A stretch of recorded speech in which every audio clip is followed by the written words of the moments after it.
I think we have a fun exercise today. As you can see right here, we are asked to clone the image tag method from Rails. Now, if you are not familiar with it, then I definitely recommend for you to take a look, either at a Rails application or at the tests and the expectations down here. So I added 4 different expectations, and the main reason is to kind of explain what this method is supposed to do. So the base case scenario of this is that it can be called, and you can pass in an image path, and the expectation is that this converts it into an HTML image tag using the image path as the source. Now that's a basic one. That would be an incredibly simple thing to implement. But now we have some other options. So one, it could take in a width. So it could, if you pass in the value or the attribute width as a key value argument and pass in 42, then it needs to have an image tag that has the source still, but then it also has width equaling 42. Now, still, that's not the craziest thing. If you only had one item, then that wouldn't be too difficult. Moving down to the third test, we also have to be able to control for the alt. So this would be an alternative text, and this is something that kind of sits in the background in a browser, and this could be any kind of text in here, and this has to be generated and be included as an alternative text here. Still, that's not too tough. Coming down to the fourth test, this is where it starts to get interesting. So what we need to be able to do is to take in any value. So if I create and call image tag, pass in a path, and then pass in some random attribute, like random value, and this could be anything. Obviously, we wouldn't want to hard code the word random value in here. This is kind of just to express that this needs to be able to take any kind of argument and then map it exactly like this. So in this case, and I implemented this rand 100, not because this is something we'd ever do, but more just to make a test that would be much harder to cheat off of. Yet you can't really hard code that value coming in. So right here we have the same image path that it's expected, but now we have this random value. And notice the other thing is I don't have the width or the alt here. So this would be a much harder test to fake passing. So what this essentially is telling us is that in order to implement this properly, we are going to have to make our image tag method incredibly flexible so that it can take in any kind of key value pair argument, and it can simply translate it and match this pattern.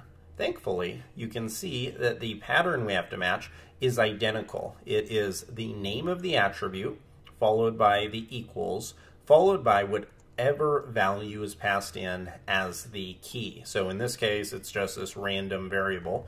Up here, it is the 42 for the width, and then my image for the alt, and so on and so forth. And it's also important that the order does not matter. So in other words, this should be able to take alt, my image, and width, and still return a value. Now the order here would obviously be switched up, but in other words, you can't hard code width as being the first item and then alt and so on and so forth. So let's talk about how we can implement this. I'm first going to just create a method called image tag. We know that we need a path. So this is going to require us to have a image path. This is always going to be the very first argument. So we can keep this. This is going to be the argument that gets passed in. Now, how can we keep our method as flexible as possible? Well, if you have never used the optional syntax for arguments, then this is where it will come in. We have the ability to pass in what's called a options hash, And all that's doing is saying that we want the ability to take in any kind of key value pair and be able to access it while inside of our method. So first, let's create the basic tag. So I'm going to create a string here, and using double quotes, I'm going to create the first part of this tag. So I'm going to say the image and then give it the source. As you can see, that is matching what we have down there. And now I'm going to set this equal to the actual image path that comes in from the argument. So we'll use string interpolation and can say image path and close off the single quotes, close off the double quotes, and that's all we need to do. So now that we have that, now we need to be able to take care of the scenario where we have all of these other options. So here, if options come in and they have value, then what we can do is we can map over these items. So I can map over them, and that takes a block. Now, one of the cool things about map is that when you pass it to a hash, so when you map over a hash in Ruby, the block allows you to access the key and the value. In this case, I'm going to call it the attribute and the value. And these are going to be our block variables. So essentially what this is going to do is, let's take our second example right here.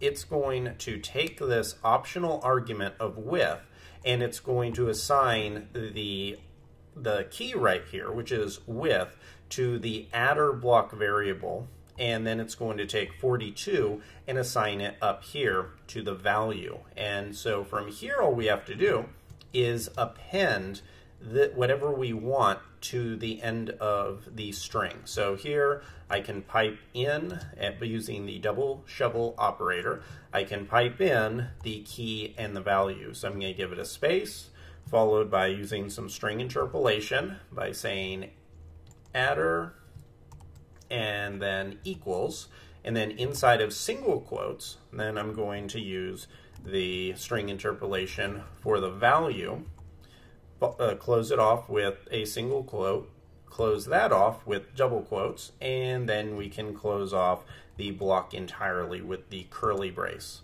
Now once we have that, we'll drop down to another line, and all we have to do is close out the tag. So we can add the closing tag here by using the double pipes, and all we're doing, just in case you're wondering where this is coming from, if you look at the end of each one of these, so if you see how right here we have the this kind of closing bracket, that is all we're doing. So essentially you could think of this as a three-step process. So the first thing it does is it creates the start of the image tag, and it passes in the value of the image path to the source. Then from there, it comes down. And the cool thing about this is, because the way that optional arguments work in Ruby, if this is completely empty, so in other words, if we have an example like our first example here, where we're just passing in the image path, then it just skips this process entirely. It comes right down here and it adds the closing tag, and everything is done. If it comes in and it finds some options, it iterates through the options, it grabs the attribute and the value, and it simply adds that value. So it maps it to where the attribute is here on the left-hand side of the equals, and then it adds in single quotes whatever the value is. So in this example right here, this would be width and 42. It would take width, and then it adds a space right here, so this is how you get this space here. Then it says width, and set this equal to the value of 42 in single quotes. And if you passed in 100 attributes, it would add 100 attributes in here. It does not care if there's one, it doesn't care about the name. That is how this can be so flexible. So I'm going to save this, and let's come here. And before we run our test, let's actually come and run this and test it out and see if it works.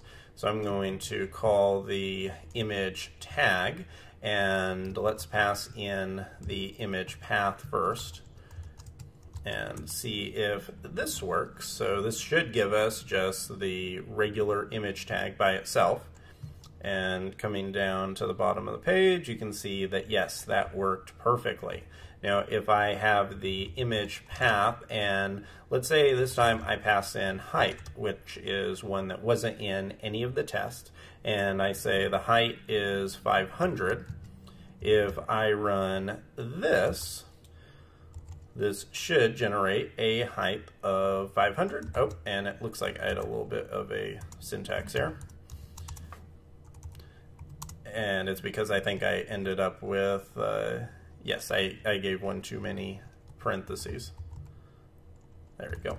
Okay, so now if I run this, it is going to add a height attribute, as you can see right there on the very bottom. So this is working perfectly. You can see how we have a height and it's set equal to 500. And the cool thing about this is it's very flexible. So by default, you could pass this in as an integer. But if for some reason you said, I want to hard code it and say, because it's an image, I want this to be in pixels, you could do it exactly like this. And now if you run this code, you'll see that it converts it, and right there at the very end, you can see that it has turned it into 500 pixels. So that is looking good. Now if I end all of that and come here, let me delete our test, quit, and let's run our RSpec test. So I'm going to run this for January 27th, running it, 4 examples, 0 failures. So hopefully you like that.